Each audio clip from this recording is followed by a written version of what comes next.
Let's play some Minecraft.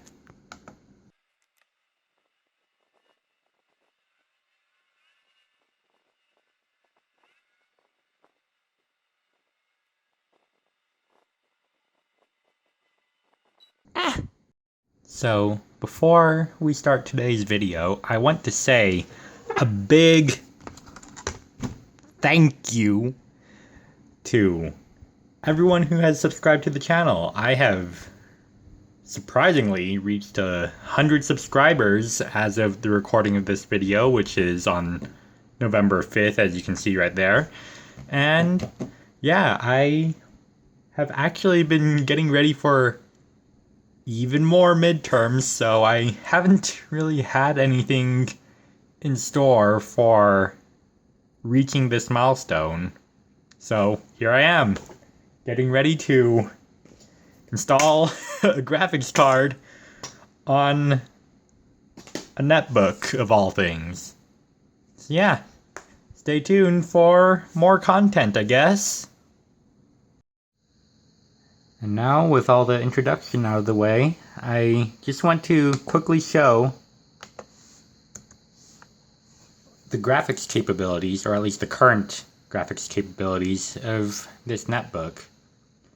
Now, I'm pretty sure that, given how there's a Intel Atom that debuted with Windows 7, that alongside OpenGL 1.4, it most likely at most supports only, like, I don't know, DirectX 10 or something.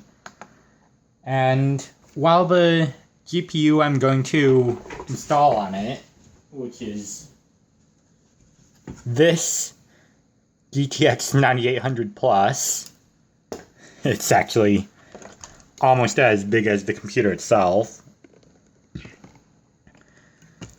Oh, and it was pressing the T button. Even though that card in and of itself is also, I'm pretty sure, only DirectX 10, it should support a much higher version of OpenGL, which does give us the ability to play a lot more things. So yeah, there's only one thing left to do, and that is turn off this computer and get it ready for an upgrade. Alright, now that we have the laptop finally shut down and stuff, let's get onto the whole upgrade process. And these netbooks come from a time when computers in general tended to be a little bit more upgrade friendly as far as things go. But in this case, this slot here, this mini PCIe slot, is supposed to house this adapter. The problem is, this wire hits against this. And so, we're just going to go the jank route and cut it. So I gotta be careful not to damage the circuit board. I only want to cut the plastics here.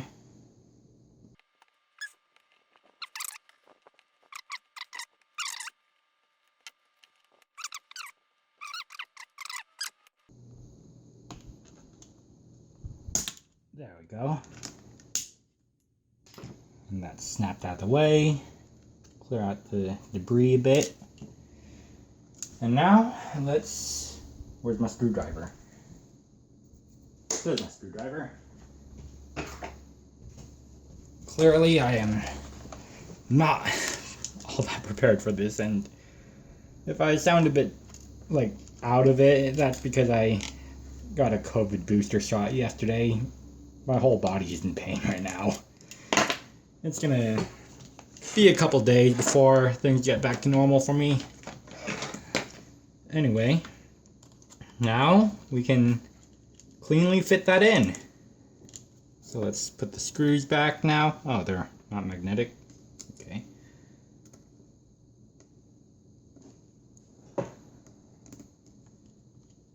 And hopefully this netbook is not one of the many laptops that disabled the ability to use the PCIe lanes for external graphics.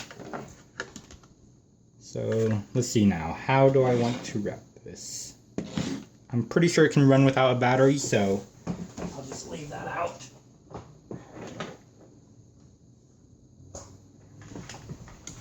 And instead, this will run on AC power.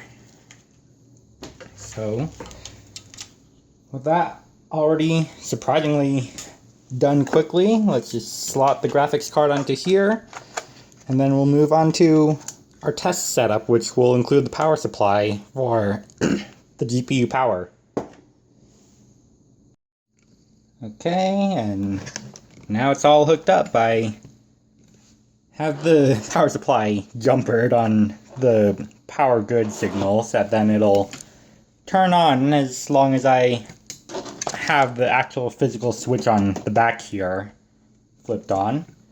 So laptop is hooked up. Oh, I do need to connect the adapter from DVI to VGA real quick.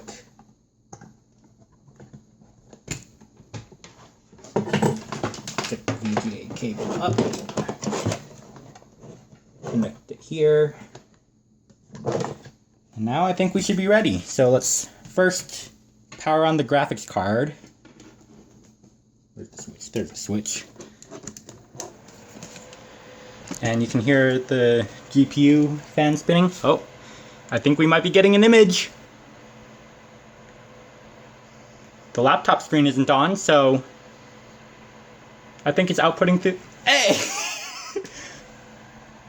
Oh. System has detected a wireless module installed in the system that is not supported. System halted. Ah, HP! Why you gotta do this to me? All I wanted to do was install a graphics card in your netbook, but I guess this is as far as I'll be able to get. But wait, there's still one more thing to take into account, and that is the HP Mini's similarity with the Mini 110. This specific model is the model 1103, and if you take a look here at the product description, you'll notice that aside from name and one CPU option, it is virtually identical to the 110. And do you know what else the 110 happens to have?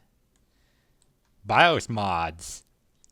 And this specific mod that I downloaded is one that supposedly removes the whitelist from the BIOS. And that could mean that I would be able to install unsupported cards in that mini PCIe slot, including a graphics card. And here we go, back at the desk again, and now we have the modded BIOS files right here. And, oops, I bumped the tripod. And the BIOS flashing tool, if I remember correctly, is included in the archive. Yeah, it is. So I just double click this, and theoretically, it should just work as is.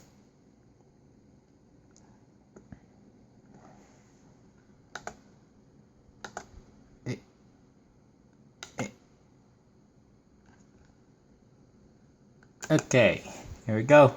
The flashing tool. Do not turn off your computer, and it locked up. Fun. Let's see how long this is going to take. No, do not close the program. I want it to work. Oh, here we go. So, the reason why I'm pretty sure that this is going to work is that both the 110 and 1103 use the same mainboard version, which is 1584, and that's there in the ID. And this BIOS patch specifically is a patched version of the latest BIOS, which is F.25. And wow, the fan really ramped up there when I clicked start.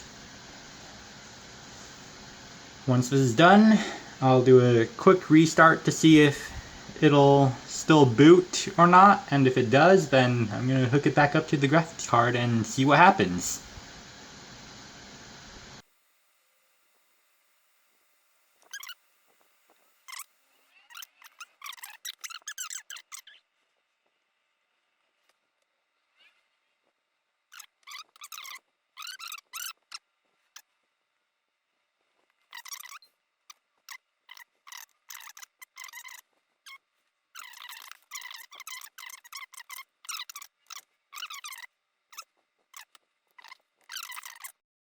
And here we go. Laptop is reattached. I'm just going to point this at the screen. Let's turn on the power supply. Turn on the laptop. And let's see if this works. It's outputting an image again, so that's a good sign. But we gotta see if it's gonna output that error message again or not. Hey, it booted! Hey! Oh boy. This graphics card, oh, I don't want to have that drop. This graphics card is running on this laptop, NETBOOK really, and it managed to boot.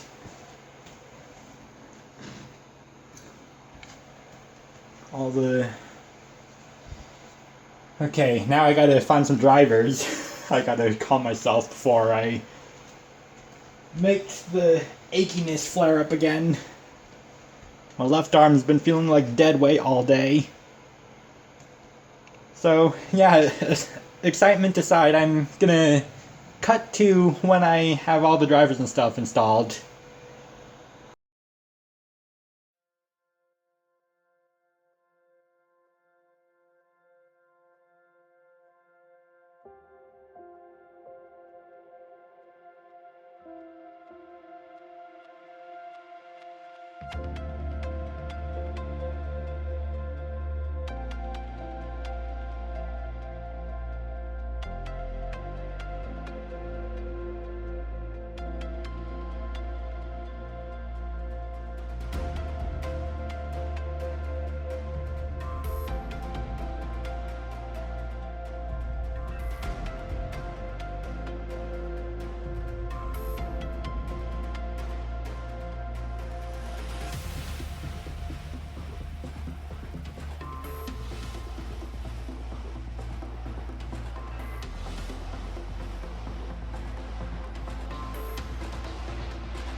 Okay. Taskbar is still taking a while to load. I think that's actually one of the heavier parts of Windows 11, just based off of my experience at this point. I want to open up GL info and CPU-Z. I don't have GPU-Z on this computer though, I don't think. So GL info.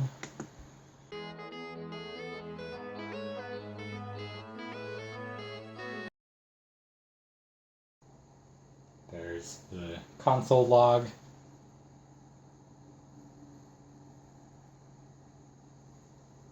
Everything is lagging as usual.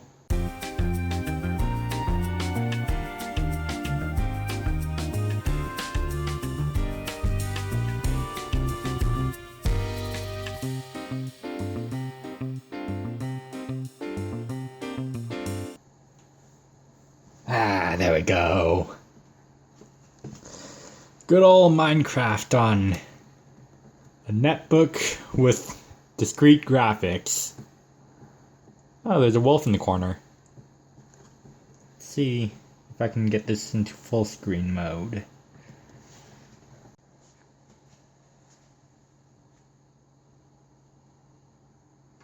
Or if it's gonna crash like some of the other computers. Oh, it didn't crash. That's nice. Ooh, definitely feeling the lag still. Look at the specs in the corner. I might have to turn down the settings even more then. Let's see. Options. Video settings. I can turn down the resolution in full screen mode, thankfully, so it's not going to be quite as bad. Hopefully. Let's just go with 720p. Turn the render distance all the way down now. Done.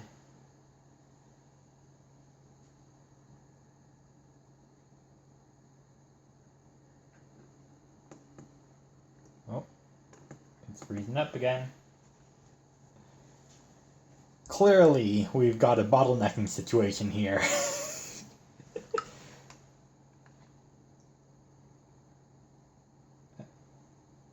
Okay. Close out of the menu, please. Oh. What? Why'd it crash to desktop? Oh wait, I must have... Huh? Yeah, Minecraft crashed. Oh well, we saw it running. That's what matters. I'm just gonna close out of... Whoops, not full screen. I'm just gonna close out of this stuff. And that's the video. I thought that the point where it hit the whitelist and said that there was an incompatible adapter installed was going to be the end of things, but apparently not. Thanks to BIOS mod, which I will be linking down in the description, I've been able to stick